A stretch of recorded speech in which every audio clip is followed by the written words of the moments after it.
السلام علیکم ورحمۃ اللہ وبرکاتہ۔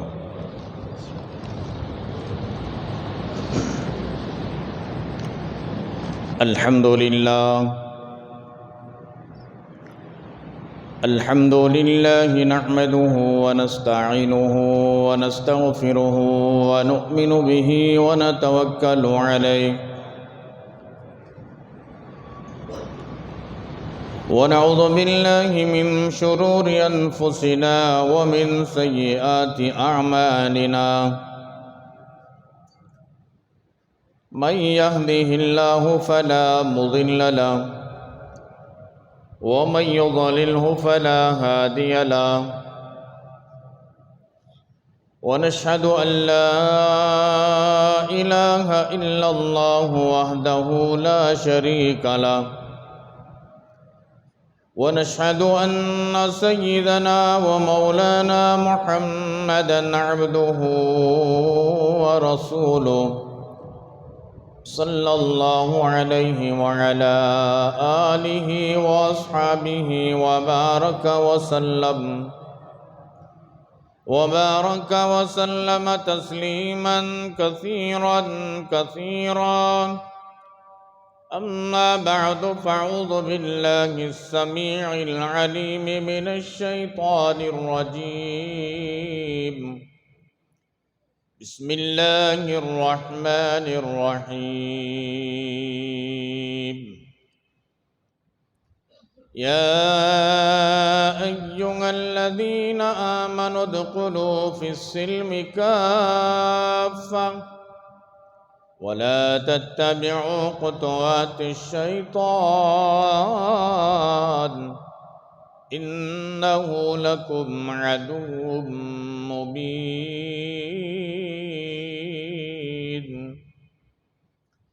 وقال الله تبارك وتعالى في مقام آخر يا أيها الذين آمنوا اتقوا الله ولتنظر نفس ما قدمت لغد واتقوا الله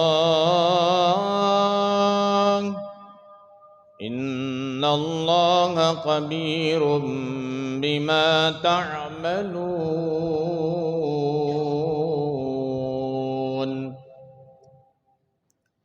آمنت بالله صدق الله ومولانا العظيم وبلغنا رسوله النبي الأمين المتين الكريم ونحن على ذلك من الشاهدين والشاكرين والحمد لله رب العالمين رب اشرح لي صدري ويسر لي أمري واحلل عقدة من لساني يفقهوا قولي اللهم صل على سيدنا مولانا محمد في أول كلامنا اللهم صل على سيدنا مولانا محمد في أوسط كلامنا اللهم صل على سيدنا مولانا محمد في آخر كلامنا۔ معزز سامعین کرام، 2 شوال المکرم سن 1445 ہجری، 12 اپریل سن 2024 عیسوی بروز جمعہ۔ معزز سامعین کرام، بزرگان محترم، برادران عزیز، اللہ تبارک و تعالیٰ کا بے پناہ کرم ہے، شکر ہے اور اس کا احسان ہے۔ اللہ تبارک و تعالیٰ نے ہم سب کو اپنے پاکیزہ مقدس مطہر گھر میں جمعہ کی ادائیگی کے لیے جمع فرمایا۔ اللہ رب العالمین بے انتہا قبول فرمائے۔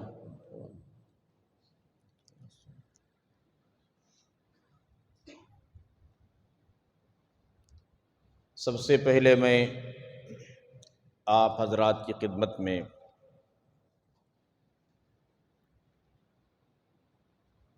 کل جو گزری ہوئی عید الفطر ہے اس کی مبارکبادی پیش کرتا ہوں۔ اللہ رب العالمین اس عید کی صحیح خوشیاں ہمیں نصیب فرمائے، عید سعید بنا کر اللہ تبارک و تعالی ہم سب کو عالم اسلام کے مسلمانوں کو عطا فرمائے۔ حاضرین، بڑا تیزی کے ساتھ مہینہ گزر گیا، بہت ہی تیزی کے ساتھ۔ جو اعمال کرنا چاہیے تھا اور اعمال کے ذریعے جو تقوی حاصل کرنا چاہیے تھا وہ تو حاصل نہیں ہو سکا۔ پلک جھپکنے کے برابر مہینہ آیا اور گزر گیا۔ بس ہمیں اور آپ کو یہ مہینہ یہ پیغام دے کر گیا ہے، جس طریقے سے بھی ہو، جس انداز سے بھی ہو، جس نے مجھے پانے کے بعد عبادت کیا ہے، ریاضت اور مجاہدے برداشت کیے ہیں، یہ پیغام تھا رمضان کے مہینے کا کہ زندگی میں بس جمے رہو،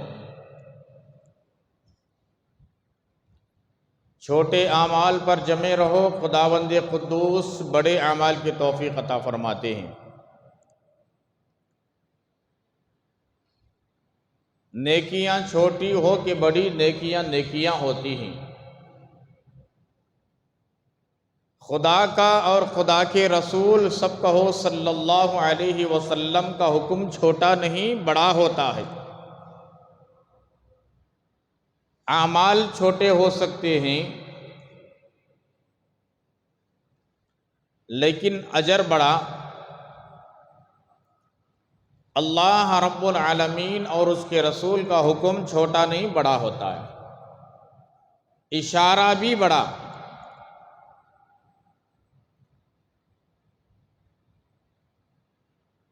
اللہ تبارک و تعالی ہمارے اعمال کو بے انتہا قبول فرمائے۔ جو ہم نے اپنی حیثیت اور بساط اور طاقت کے مطابق انجام دیا ہے، خداوند قدوس کی توفیق سے پاک پروردگار عالم اپنی بارگاہ میں شرف قبولیت بخشے۔ آمین بولو زور سے۔ مزید اعمال کی توفیق عطا فرمائے۔ جس تقوی کا خداوند قدوس نے اس آیت مبارکہ میں اشارہ کیا تھا اور حکم دیا تھا، یا ایھا الذین آمنوا کتب علیکم الصیام کما کتب علی الذین من قبلکم لعلکم تتقون کا جو جملہ ہے نا، بس اس پر جمانے کے لیے اللہ تبارک و تعالی نے رمضان کے مہینے کو لائے تھے، روزوں کو فرض کیا اور تراویح کو مسنون قرار دیا، دیگر اعمال کو مشروع کیا، تاکہ یہ اعمال کے ذریعے سے ایمان والے بندے اور بندیاں تقوی پر جم جائیں۔ آج خطبے کے شروع میں جس آیت مبارکہ کا انتخاب کیا اور تلاوت کیا، سورہ حشر کی آخری رکوع کی پہلی آیت ہے۔ خداوند قدوس ارشاد فرماتے ہیں، یا ایھا الذین آمنوا اتقوا اللہ، اے ایمان والو اللہ رب العالمین سے ڈرتے رہو۔ مفسرین نے یہاں پر لکھا ہے جہاں جہاں خداوند قدوس نے ڈرنے کا حکم دیا، ڈرنے سے مراد وہ ڈرنا نہیں جو سانپ سے ڈرتے ہیں، ڈرنے سے مراد وہ نہیں جو ہم لوگ کتے سے ڈرتے ہیں، ڈرنے سے مراد وہ ڈر نہیں جو شیر اور باغ اور چیتے سے ڈرتے ہیں،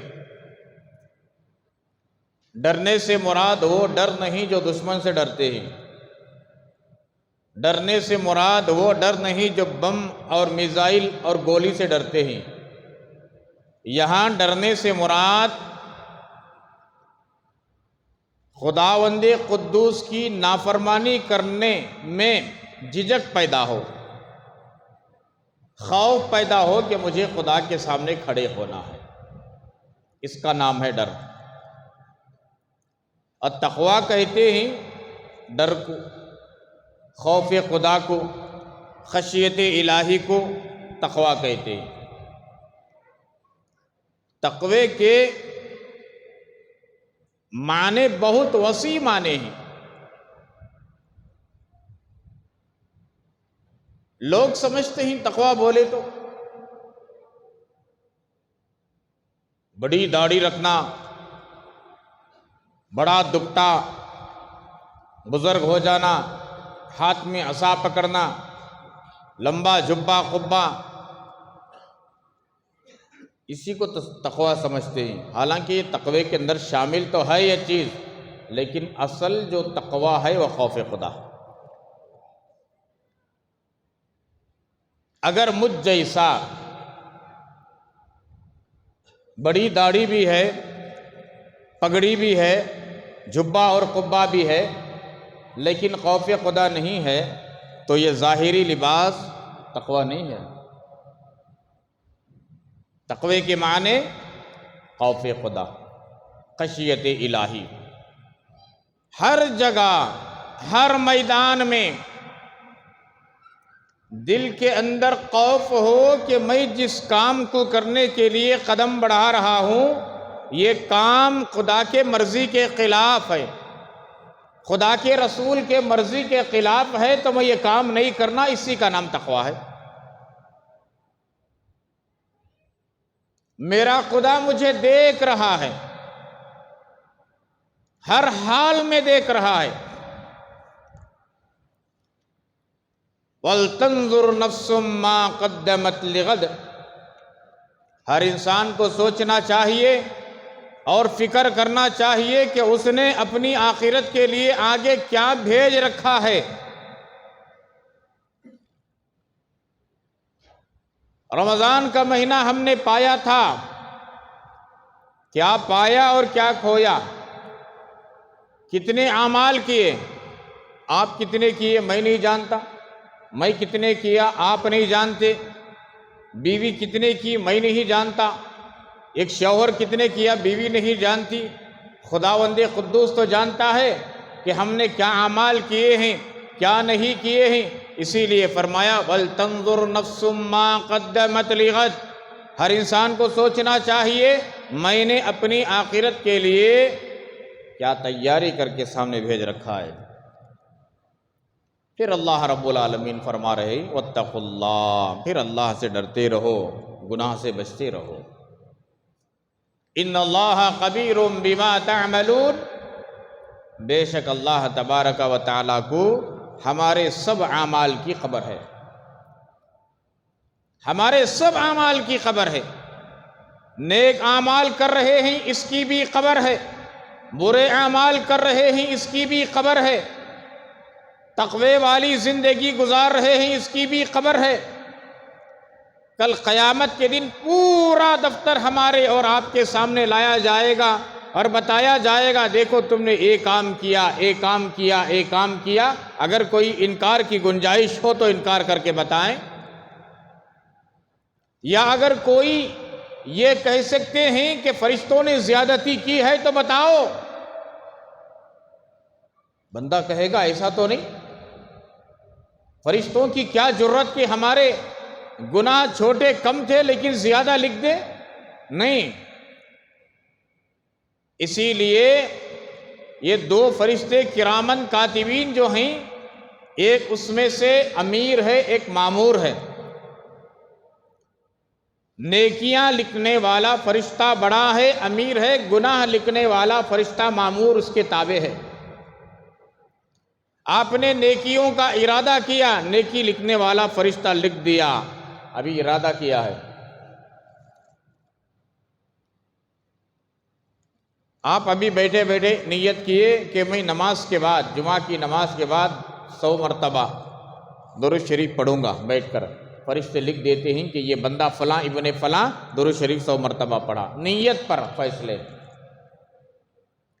اسی لیے فرمایا نیت المؤمن خیر من عملی، مومن کی نیت عمل سے بہتر ہوتی ہے، اس لیے کہ نیت پہلے ہوتی ہے، عمل بعد میں ہوتا ہے۔ اسی لیے کتابوں میں لکھا ہے ایک بندہ مومن سوتے وقت نیت کرتا ہے کہ میں تہجد پڑھنا ہے۔ تھکا ماندہ تھا، انسان ہے نا، آنکھ لگ گئی، اٹھ نہیں پایا۔ اب جب آنکھ کھلی تو فجر کی اذان ہو رہی ہے، تہجد پڑھنے کی نیت تھی، نہیں اٹھ سکا۔ پاک پروردگار عالم اس کی خلوص کی برکت سے، اس کی نیت کی وجہ سے اس کے نامہ اعمال میں لکھ دیتے ہیں کہ فرشتوں سے حکم فرماتی ہیں میرے بندے کی نیت صحیح ہے، اگر یہ جاگ جاتا تو اٹھ جاتا، تھکا ماندہ تھا، انسان ہے، سو گیا، اس کے نامہ اعمال میں تہجد پڑھنے کا ثواب لکھ دو۔ ہم نے پڑھا نہیں، لیکن نامہ اعمال میں اجر لکھ دیا گیا۔ لیکن گناہ کا معاملہ ایسا نہیں، انسان گناہ کی نیت کرتا ہے، یہ فرشتہ پوچھتا ہے گناہ لکھنے والا اس سے، لکھوں کیا؟ ارے چپ، ابھی تو نیت کیا ہے نا، ابھی نیت کیا ہے، عمل نہیں کیا اس پر۔ جب وہ گناہ کی نیت کرنے کے بعد گناہ کر بھی لیتا ہے، یہ فرشتہ فوراً نہیں لکھتا، اسے پوچھتا گناہ تو کر لیا، لکھوں؟ ارے رک، ابھی تو گناہ کیا ہے، ہو سکتا تھوڑی دیر کے بعد فوراً توبہ کر لے۔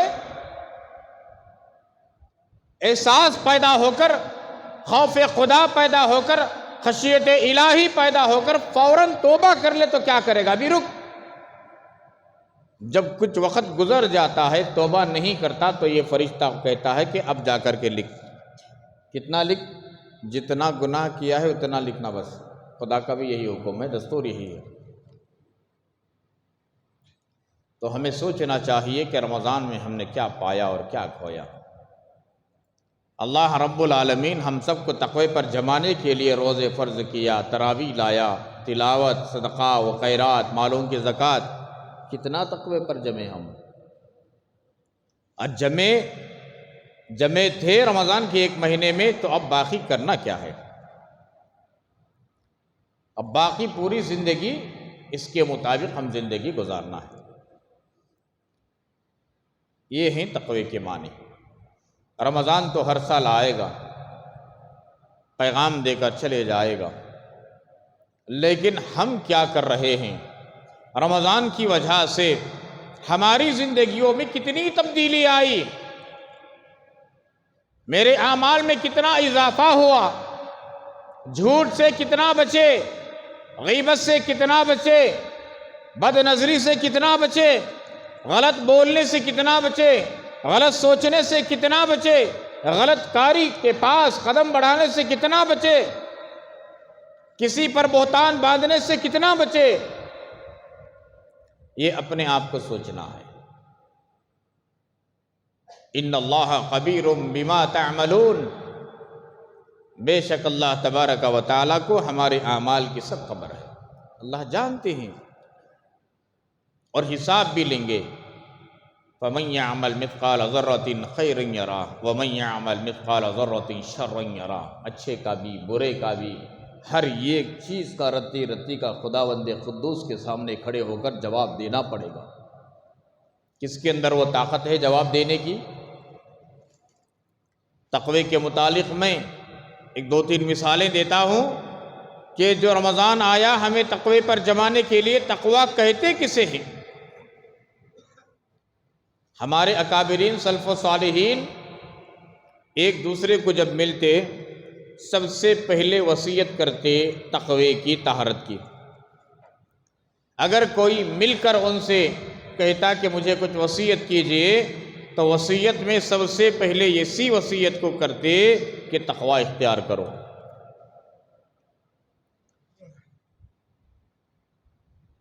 حضرت عمر رضی اللہ تعالیٰ عنہ امیر المؤمنین خلیفۃ المسلمین، حضرت کعب احبار رضی اللہ تعالیٰ عنہ یہودیت کے بڑے عالم تھے، یہودیت کے بڑے عالم تھے، ایمان لے آئے، ایمان لانے کے بعد بھی بڑے عالم بنے۔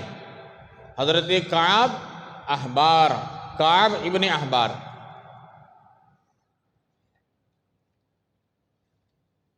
حضرت عمر رضی اللہ تعالیٰ عنہ ایک مرتبہ ان سے سوال کیا، اے کعب تم تو یہودیت کے عالم تھے، اللہ کے فضل و کرم سے ایمان کے زمرے میں داخل ہوئے، تو اب یہاں بھی اللہ نے وہ مقام دیا، آپ اسلام اور دینی اعتبار سے بھی عالم ہو، قرآن کے، حدیث کے، آپ بتائیں تو صحیح تقوی کسے کہتے؟ حضرت کعب احبار رضی اللہ تعالیٰ عنہ نے کہا، امیر المؤمنین کیا آپ کا گزر کبھی کانٹے دار جھاڑیوں میں سے ہوا؟ حضرت عمر رضی اللہ تعالیٰ عنہ نے کہا جی ہاں ہوا ہے۔ تو حضرت کعب رضی اللہ تعالیٰ عنہ نے پوچھا کانٹے دار درخت ادھر بھی ہیں اور ادھر بھی ہیں، چھوٹا سا راستہ ہے، کیوں چلتے ہیں آپ؟ امیر المؤمنین خلیفۃ المسلمین حضرت عمر فاروق رضی اللہ تعالیٰ عنہ نے کہا کہ میں اپنے کپڑوں کو سمیٹ کر بچاتے ہوئے جاتا ہوں، کہیں یہ کانٹے دار جھاڑی میرے کپڑوں کو لگ کر کہیں کپڑے پھٹ نہ جائیں، جس کی وجہ سے میرا جسم زخم دار نہ ہو جائے۔ تو حضرت کعب رضی اللہ تعالیٰ عنہ نے فرمایا اسی کا نام تقوی ہے، اسی کا نام تقوی ہے۔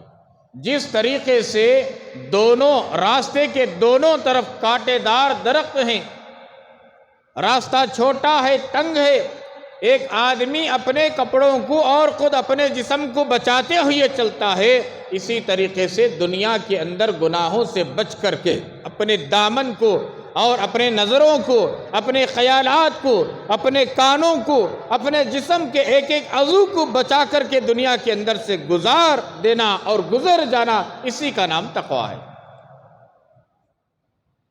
ہم کانٹوں سے بچانے کی بڑی فکر کرتے ہیں اپنے جسم کو اور اپنے کپڑوں کو، لیکن دنیا کے اندر کبھی ہم یہ فکر نہیں کرتے کہ میرے خیالات پاک رہیں، میری آنکھ پاک رہے، میرے کان پاک رہے، میری زبان پاک رہے، میرے ہاتھ اور پیر پاک رہے، کبھی ہم فکر نہیں کرتے۔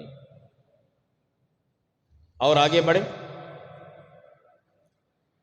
امام اعظم ابو حنیفہ رحمۃ اللہ علیہ، ائمہ میں ایک بڑا مقام ہے۔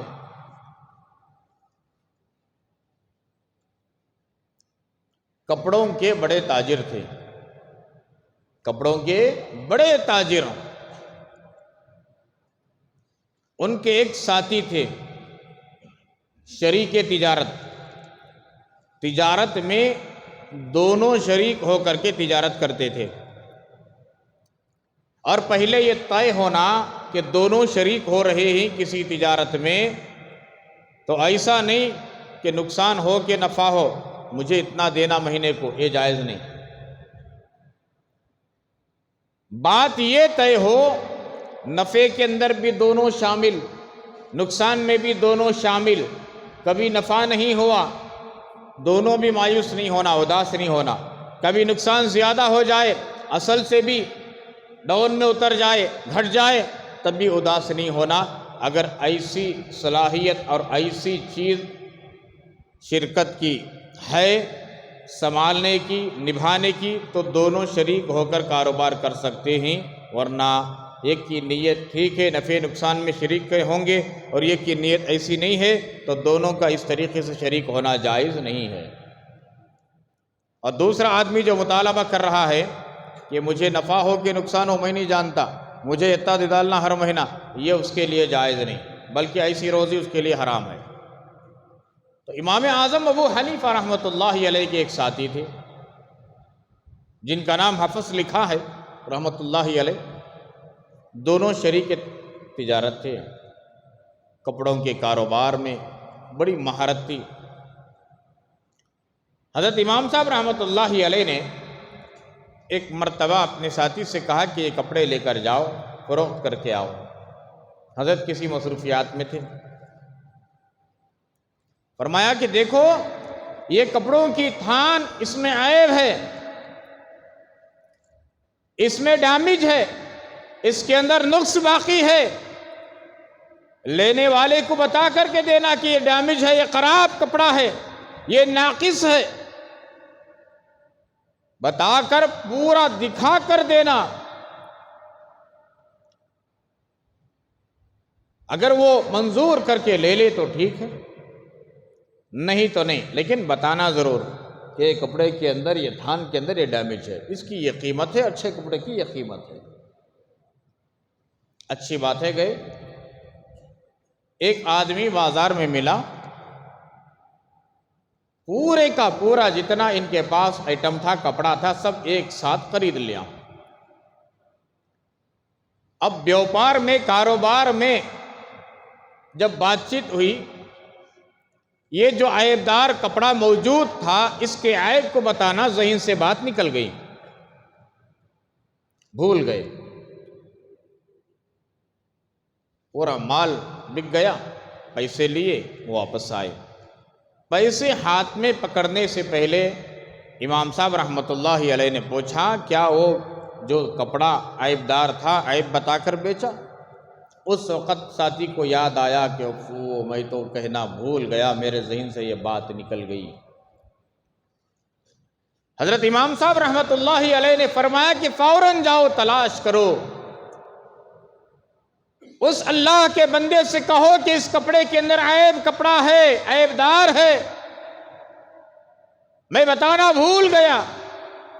تیز سواری پر گئے، بازار میں تلاش کیا اور معلوم کیا کہ کدھر گئے۔ کسی نے کہا کہ ادھر گئے، ادھر تلاش کیا، ادھر تلاش کیا، چاروں طرف تلاش کیا، پتہ نہیں وہ اللہ کا بندہ کس راستے سے کہاں چلا گیا۔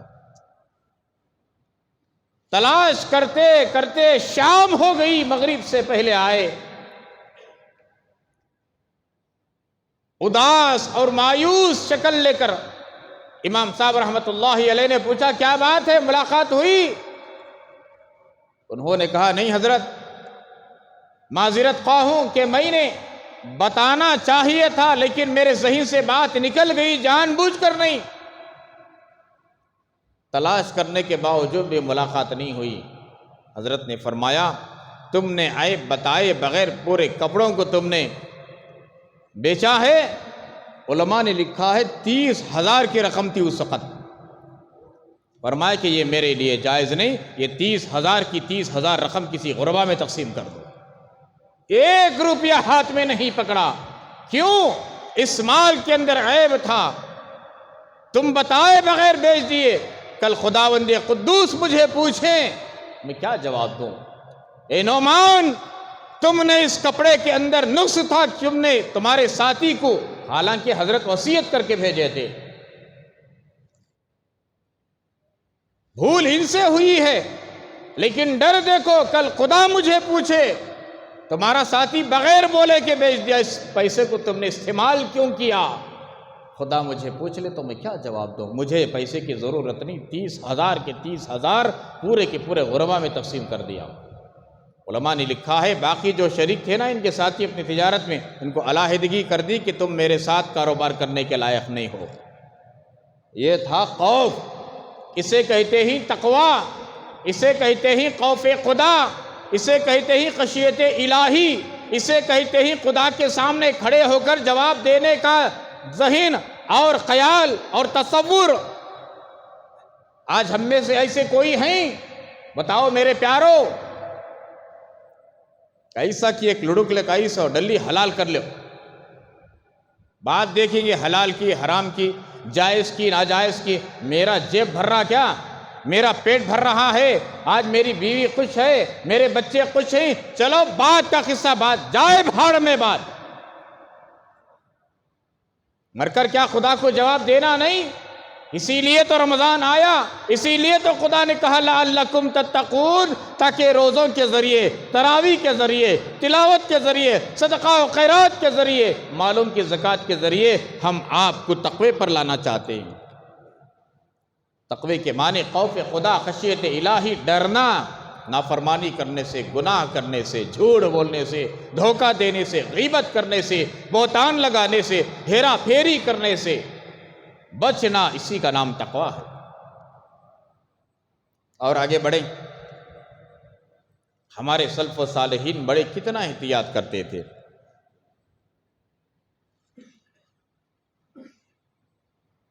بغداد شہر میں کسی نے کئی بکریوں کو چوری کر کے لایا اور بیچ دیا۔ اب چوری کی ہوئی بکری یا جانور حلال تو نہیں ہے۔ معلوم ہوا کہ کسی آدمی نے کہیں سے چوری کر کر لایا، بیچ کر چلا گیا، اور لینے والا لے کر کے اپنے بکریوں کے ریوڑ میں شامل کر لیا۔ امام اعظم ابو حنیفہ رحمۃ اللہ علیہ کا یہ واقعہ ہے۔ انہوں نے ایک تجربہ کار آدمی سے پوچھا کہ بکری کی عمر کیا ہوتی ہے؟ کسی نے بتایا 7 سال، کسی نے بتایا 12 سال۔ اتنے عرصے تک بکری کا گوشت نہیں کھایا کہ آج یہ چوری کی ہوئی بکری کٹ گئی ہوگی، شاید کہ آج کٹ گئی ہوگی، شاید کہ آج کٹ گئی ہوگی، کہیں ایسا نہ ہو کہ چوری کی ہوئی بکری کا گوشت کٹ جائے اور میرے حلق کے نیچے اتر جائے، کل خدا کو جواب دینا پڑے گا۔ یہ تھا خوف۔ 7 سال کا عرصہ یا 12 سال کے عرصے تک امام اعظم ابو حنیفہ رحمۃ اللہ علیہ نے کبھی بکری کا گوشت نہیں کھایا کہ چوری کی ہوئی بکری کہیں آج کٹ گئی ہوگی، شاید آج کٹ گئی ہوگی، شاید آج کٹ گئی ہوگی۔ اتنا عرصہ گزرنے کے بعد میں کھائے۔ ڈر دیکھیے، ڈر۔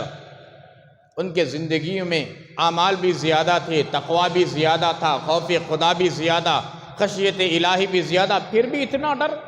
ہمارے پاس کچھ بھی نہیں، کوڑا کاغذ، ہمارے نامہ اعمال بھی کچھ بھی نیکیاں نہیں، نہ تقوی ہے، نہ طہارت ہے، نہ نماز ہے، نہ ذکر ہے، نہ تلاوت ہے، نہ روزہ ہے، نہ حج ہے، نہ زکوٰۃ، کچھ بھی نہیں۔ اگر ہے بھی تو اس لائق نہیں جو پاس ہو جائیں، ہے بھی تو اس لائق نہیں کہ اس کے ذریعے پاس ہو جائے۔ کون اپنے اعمال پر گھمنڈ کر سکتا ہے میرے پیارو کہ میں اس اعمال سے خدا کے یہاں بچ کر چلے جاؤں؟ نہیں ہو سکتا۔ جب تک خداوند قدوس کا فضل شامل حال نہ ہو جائے، اس وقت تک ہمارے اعمال ہمیں کوئی کام دینے والے نہیں۔ خدا بخش دے تو اس کی مہربانی، خدا بخش دو تو اس کی مہربانی۔ خدا رحم کر دے تو اس کی مہربانی، یہ نبی کا صدقہ۔ اگر خدا پکڑنے پر آئے، ایک گھونٹ پانی کا حساب نہیں دے سکتے، ایک گھونٹ پانی کا حساب نہیں دے سکتے۔ رمضان میں اللہ نے کتنا کھلایا ہمیں، سال بھر جتنا فروٹ نہیں کھاتے اتنا رمضان کے 1 مہینے میں کھاتے۔ اب پوچھو کس سے تبھی مغرب کے بعد کھاؤ۔ ہر آدمی کو عصر کے بعد فکر ہوتی تھی کہ افطار کے لیے کیا لانا، کیا تیاری کرنا۔ کل کسی کا ذہن ادھر نہیں گیا ہوگا، کسی کا ذہن گیا کل؟ میں کل بیٹھ کر گھر میں عصر کے بعد مغرب سے کچھ دیر پہلے گھر میں ذکر کر رہا تھا کہ ہر دن عصر کی نماز پڑھ کر آتا، وظائف وغیرہ کے بعد پوچھتا کہ کیا ہے اور کیا لانا ہے۔ کل میں نے یہی تذکرہ کیا کہ رمضان گیا، خدا کا وعدہ تھا نا، مومنو تمہارے رزق کو بڑھا دیا جاتا ہے رمضان کے مہینے میں۔ کیا نہیں کھایا ہم لوگوں نے؟ کبھی ہم نے شکر گزاری کیا؟ اللہ ہماری کوتاہیوں کو معاف فرمائے، بڑے ناشکرے لوگ ہیں ہم۔ کتنا خدا کھلایا، کیا کیا نہیں پہنایا، کتنی عزتیں نہیں دی ہمیں، شکر گزاری پیدا کرو، مانگو، جو اعمال کیے ہیں شرف قبولیت کے لیے دعا کرو۔ ہم نے تو وہ اعمال نہیں کیے جو کرنا چاہیے تھا نا، خدا قبول کر لے ٹوٹی پھوٹی عبادتوں کو۔ ہم نے اپنی حیثیت سے ریا کرتے ہوئے ہم نے نماز پڑھی ہے۔ روزے میں تو ریا نہیں ہوتی، لیکن اور اعمال میں ریا کرتے ہوئے صدقہ ہم نے کیا ہے۔ ریا کہتے ہیں دکھاوا۔ بعض اللہ کے بندے خلوص سے دیے ہیں تو بعض دکھاوا۔ میں تو کہتا ہوں کہ ہمارے ہر اعمال ریا ہی کے ذریعے سے ہوتے ہیں، کہ کوئی دیکھے، اچھا کہے، دنیا اچھا کہے کہ نہ کہے، ہم خدا اور خدا کے رسول کی نظر میں اچھے ہونا ہے۔ اللہ کہے پاس، نبی کہے پاس، تب پاس۔ خدا کہے فیل، نبی چہرہ پلٹا لے، موڑ لے، تو نے میرے خلاف کام کیا ہے، سنتوں کے جنازے نکالا ہے، کیا ہوگا ہمارا؟ اس کا نام ہے تقوی۔ بس یہ تقوی پر لانے کے لیے رمضان آیا اور گیا۔ آئندہ رمضان تو آئے گا، قیامت تک آئے گا۔ کسے پتا کہ آئندہ رمضان تک ہم جئیں گے؟ ہمارے علاقے میں عید سے ایک دن پہلے ایک کا انتقال ہو گیا، عید کے دن ایک کا انتقال ہو گیا تھا۔ اب ان کو کیا معلوم تھا؟ شاید انہوں نے کپڑے بنا لیے ہوں گے، عید کی تیاری کی ہوگی کہ عید منائیں گے، فلاں جا کر نماز پڑھیں گے، ساتھ میں بچوں کو لے کر جائیں گے، فلاں جگہ جائیں گے، فلاں جگہ جائیں گے، بہن کے یہاں جائیں گے، بھائی کے یہاں جائیں گے، وہاں وغیرہ وغیرہ۔ کسے معلوم تھا؟ آگاہ اپنی موت سے کوئی بشر نہیں، آگاہ اپنی موت سے کوئی بشر نہیں، سامان 100 برس کا ہے، پل کی قبر نہیں۔ یہی زندگی کا نچوڑ ہے، بس مختصر زندگی۔ اعمال کرو میرے پیارو، جس طریقے سے رمضان میں اللہ پاک نے مجھے اور آپ کو جمایا تھا، بس اسی کے مطابق جم کر رہنے کی کوشش کریں۔ استقامت، تقوی، طہارت۔ رمضان میں سب کچھ ہونے کے باوجود بھی خدا کے حکم کو مان کر ہم نے عمل کیا۔ حلق سوکھ رہی تھی، زبان پر کانٹے آ رہے تھے، اور اتنی چلچلاتی ہوئی دھوپ، کپڑے تر باہر نکلے تو باہر نکل کر گھر آنے تک کپڑے تر۔ برداشت کیا کہ نہیں کیا؟ چاہتے تو پانی پی سکتے تھے نا، کمرے میں جا کر فریج کا پانی اٹھا کر، کیوں نہیں پیا؟ شدت کی بھوک لگی، چاہتے تو کھا سکتے تھے کچھ اٹھا کر، کوئی دیکھنے والے نہیں تھے کمرے میں، کیوں نہیں پیے؟ کیوں نہیں کھائے؟ خدا کا ڈر تھا کہ خدا دیکھ رہا ہے، خدا دیکھ رہا ہے۔ بیوی دیکھے نہ دیکھے، بچے دیکھے نہ دیکھے، ماں باپ دیکھے نہ دیکھے، کوئی دیکھے نہ دیکھے، خدا دیکھ رہا ہے۔ خدا کا حکم ہے، خدا کے رسول کا حکم ہے، میرے مصطفیٰ کریم کا فرمان ہے۔ صبح صادق سے لے کر غروب آفتاب تک برداشت کیا، تو دنیا زندگی میں بھی یہی تصور کیجئے، کوئی دیکھے نہ دیکھے، خدا دیکھ رہا ہے، خدا کو جواب دینا ہے۔ بس یہ تصور لے کر زندگی گزاریں۔ پاک پروردگار عالم کی ذات سے امید ہے کہ اللہ پاک گناہوں سے بچائیں گے۔ اللہ تبارک و تعالی مجھے اور آپ کو نیک اعمال کی توفیق عطا فرمائے، تقوی والی زندگی عطا فرمائے، طہارت والی زندگی عطا فرمائے۔ ایک گزارش ہے، آنے والے دنوں میں انتخابات کے دن، اس کے متعلق آئندہ جمعہ میں کہوں گا۔ انتخابات کا زمانہ ہے، ہمارے بڑے اکابر حضرات علماء کرام کی اپیل بھی ہے کہ قوم کو رہبری کریں، اپنے ووٹ کو ضائع ہونے نہ دیں، اپنے ووٹ کو ضائع ہونے نہ دیں۔ جن گھروں میں بچے 18 سال کی عمر ہو چکی ہے، آئی ڈی کارڈ فوراً بنائیں اور ووٹ ڈالنے کی فکر کروائیں، ڈلوائیں ان سے۔